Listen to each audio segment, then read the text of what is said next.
ndugu waandishi wa habari wa Tanzania, wanachama na mlioko hapa, habari ya asubuhi. Nawakaribisha kwenye mkutano huu mfupi ambao Chadema tutazungumza kuhusu maazimio ambayo tulifanya tarehe 28 na tarehe 29 ya mwezi huu. Kamati kuu ilikutana na kujadili mambo mahususi, mambo muhimu kuhusu chama na taifa, na leo tutawasilisha maamuzi yaliyofikiwa. Kwa hayo machache ambayo nimesema, naomba nimkaribishe mzungumzaji wetu ambaye atakuwa ni katibu mkuu wa chama taifa, Mheshimiwa John Mnyika. Mheshimiwa, karibu sana uzungumze na Watanzania.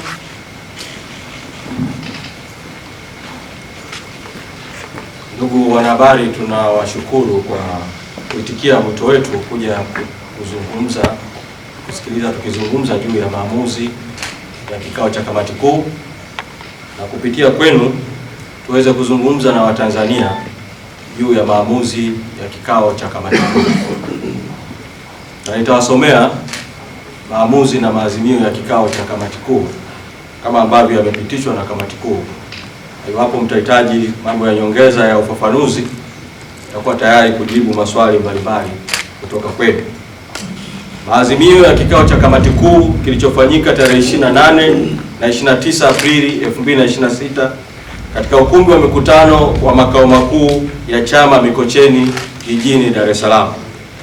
Kamati kuu ya Chama cha Demokrasia na Maendeleo Chadema ilikutana jijini Dar es Salaam kwa siku mbili, tarehe 28 na 29 Aprili 2026.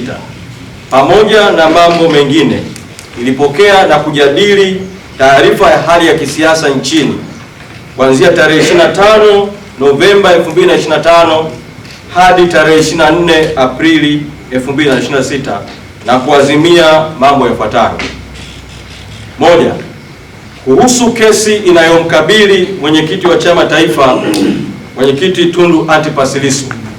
Kamati kuu imesisitiza kwamba kesi hiyo ni kesi ya kisiasa, hivyo kamati kuu imeazimia kuufahamisha na kuomba umma kusimama na wapenda haki kushinikiza Mheshimiwa Lissu kuachiwa huru bila masharti yoyote.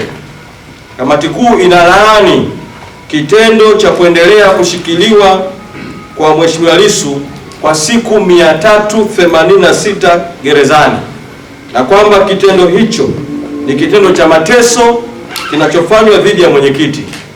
Tunatoa wito kwa Jaji Mkuu kuuelezea umma kuwa ni sababu zipi zinafanya kesi ya mwenyekiti haijapangwa tarehe ya rufaa na ni lini itapangiwa tarehe ya kusikilizwa. Na mwito wetu na kauli ya kamati kuu, tunataka kesi ya mwenyekiti Lissu ipangiwe tarehe ya haraka ya kusikilizwa. Pili, baada ya kupokea taarifa ya hali ya siasa nchini, kamati kuu inaendelea kusisitiza kwamba hakukuwa na uchaguzi uliokuwa huru, haki, wenye kuaminika na halali Oktoba 29, 2025, na kwamba wanaoitwa viongozi hawakuchaguliwa na wananchi. Hivyo kamati kuu ya chama inaendelea kusisitiza kuwa watawala waliojipachika na kujiweka madarakani ni haramu na hawana ridhaa ya wananchi. Katika hali hii, kamati kuu inaendelea kusisitiza msimamo wa tarehe 12 Disemba 2025 unaendelea kuwa ndio msimamo wa chama na wanachama na chama vile vile kwa niaba ya wananchi.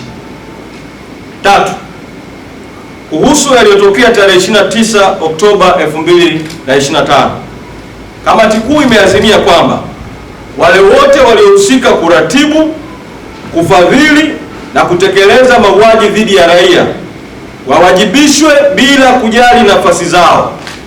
Wakuu wa vyombo vya ulinzi na usalama wawajibishwe kwa kushindwa kuwalinda wananchi na kutuhumiwa kuhusika katika mauaji hayo na kushindwa kuzuia mauaji ya wananchi wasiokuwa na hatia. 4. kamati kuu inasisitiza inahitajika haraka kuundwa na kupatikana tume huru ili kufanya uchunguzi wa kina wa matukio ya tarehe 29 Oktoba 2025 na siku zinazofuata. Tunasisitiza kuwa ni lazima tume iwajumuishe watu wa ndani na nje wanaoaminika ili kuchunguza mauaji na matukio ya ukatili dhidi ya binadamu yaliyotokea Tanzania. 5. Kamati kuu inatoa pole kwa familia zote zilizokumbwa na vifo vya tarehe 29 Oktoba 2025 na tarehe zilizofuata. Kamati kuu, pamoja na kwamba inatambua kuwa maisha ya binadamu hayawezi kulipwa kwa fedha, lakini inasisitiza kwamba familia zilizopoteza wapendwa wao walipwe fidia, ikiwa ni kuonyesha utu na kutoa pole kwa familia husika. 6. Kuhusu mchakato wa katiba mpya. Kwa kipindi kirefu Watanzania wamepata matatizo makubwa yanayotokana na katiba tulionayo. Kamati kuu inaona kwamba Watanzania hawawezi kusubiri tena katiba mpya kwa kipindi kingine isipokuwa sasa. Kwa sababu hiyo, kamati kuu imeazimia kuundwa kwa kamati ndogo ya kamati kuu ili kuandaa mkakati wa kukwamua mchakato wa katiba mpya. Kamati hiyo itakuwa na jukumu pamoja na mambo mengine ya kuandaa mswada wa sheria kwa niaba ya wananchi utakaoeleza utaratibu wa kukwamua, kuendeleza na kukamilisha mchakato wa katiba mpya. Mswada huo utaeleza namna kura ya maoni ya katiba mpya itakavyofanyika kwa kusimamiwa na chombo huru kitakachosimamia kura hiyo ya maoni kwa uhuru, kwa haki na kwa kuaminika. Aidha, kamati kuu imeazimia kuwa chama kiongoze wananchi kutaka kuanzia sasa mchakato uanze wa katiba mpya, na katiba mpya hiyo ipatikane kwa vyote vile si zaidi ya mapema mwaka 2027, lakini mchakato uanze kuanzia sasa, lakini usizidi mapema 2027. 7. Kamati kuu imeazimia kuanza rasmi operation ya mikutano ya hadhara nchi nzima. Operesheni hii itajulikana kwa jina la Operation Katiba Mpya Free Tundu Lissu na itafanyika kwa awamu mbili. Katika awamu ya kwanza, mikutano itafanyika katika kanda ya Serengeti, kanda ya Victoria na kanda ya Kaskazini. Aidha, operesheni hii ya awamu ya kwanza itaanza wiki ya 3 ya mwezi wa 5. Kwa mwezi huu kwenye wiki ya 3 tutaanza moja kwa moja operesheni ya Katiba Mpya Free Tundu Lissu kwa kufanya mikutano ya hadhara katika kanda 3 kwa mfululizo. 8. Kamati kuu imeazimia waenzi waasisi wawili wa chama, hayati Mzee Edwin Mtei, mwenyekiti wa kwanza wa chama, na hayati Bobu Nyaga Makani, katibu mkuu wa kwanza na mwenyekiti wa pili wa chama taifa. Azimio hili limekidhi kupitishwa kwa azimio la mkutano mkuu wa chama wa tarehe 21 Januari 2025 na ahadi iliyotolewa na viongozi kwenye msiba wa muasisi wa chama hayati Mzee Edwin Mtei. Na hivyo kamati kuu imeazimia jengo la makao makuu ya chama Mikocheni, Dar es Salaam litaitwa Edwin Mtei House, na jengo la makao makuu ya zamani ambayo sasa ni makao makuu ya mabaraza ya chama ya Bazecha, Bawacha na Bavicha Ufipa Kinondoni, Dar es Salaam litaitwa Bob Makani House. 9. Kutokana na kupanda kwa bei ya mafuta nchini, kamati kuu imeazimia chama kiwaongoze wananchi kudai hatua za haraka za kimkakati ziweze kuchukuliwa, ikiwa ni pamoja na kupunguza utitiri wa tozo ili bei ya mafuta iliyopanda nchini iweze kushuka.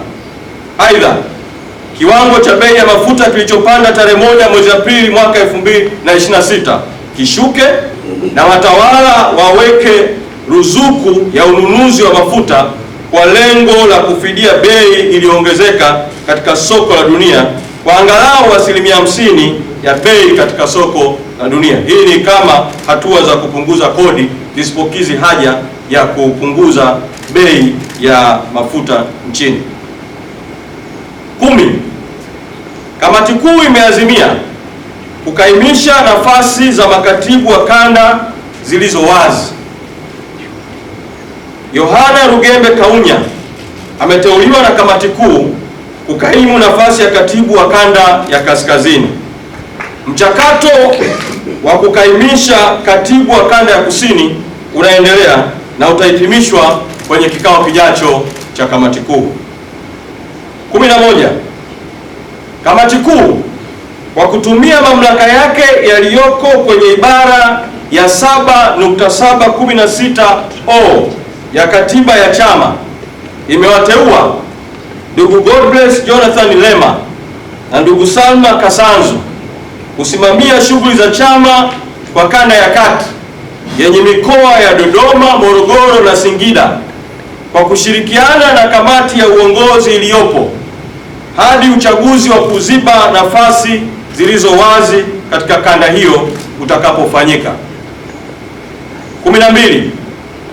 Aidha, kamati kuu kwa kupitia ajenda za kikao husika ilijadili na kupitisha maazimio mengine mbalimbali ikiwemo masuala ya uchambuzi wa ripoti ya hotuba ya tume batili ya uchunguzi wa matukio ya Oktoba 29 maarufu kama ripoti ya Chande, na kupitisha maazimio mbalimbali ambayo chama kitayatoa kwa umma katika hatua ya baadaye. Na nitumie fursa hii kuwatangazia wanahabari kwamba hatua hiyo ya baadaye ya uchambuzi wa ripoti ya Chande na utoaji wa maazimio mengine ya kamati kuu, haya ni maazimio ambayo tumeanza kupakua tu katika yale ambayo yameamuliwa na kikao cha kamati kuu cha siku 2. Kwa hiyo hatua ya pili ya kueleza maazimio zaidi ikiwemo uchambuzi wa kina wa ripoti ya tume ya Chande itafanyika siku ya Jumanne ya tarehe 5 mwezi wa 5 saa 4 kamili hapa makao makuu ya chama. Kwa hiyo tumie fursa hii kutoa mwito wa wazi kwa wanahabari wote kuja siku hiyo kwa ajili ya kufuatilia maazimio mengine ya kamati kuu ambayo tutaeleza kwa umma na uchambuzi wa ripoti ya Chande. Na nitoe mwito vile vile kwa Watanzania na wadau wote wa demokrasia na maendeleo na haki na ukweli na uwajibikaji, muendelee kuvuta subira na mfuatilie siku hiyo ya Jumanne ya tarehe 5 mwezi wa 5 saa 4 kamili asubuhi chama kitakapofanya uchambuzi wa ripoti hiyo ya Chande pamoja na hotuba ya Rais haramu iliyotolewa mara baada ya kusomwa kwa ripoti hiyo na hatua mbalimbali na maamuzi mbalimbali ambayo chama kimeyachukua kufuatia kusomwa kwa ripoti hiyo. Kwa katika hatua hii tueleze hayo maazimio ya awali ya kamati kuu ambayo tumeeleza kwa umma, na nikaribishe maswali kutoka kwa wanahabari katika muktadha wa taarifa hii ya awali ya maamuzi haya ya kamati kuu ambayo tumeyatangaza leo kwa umma, maamuzi haya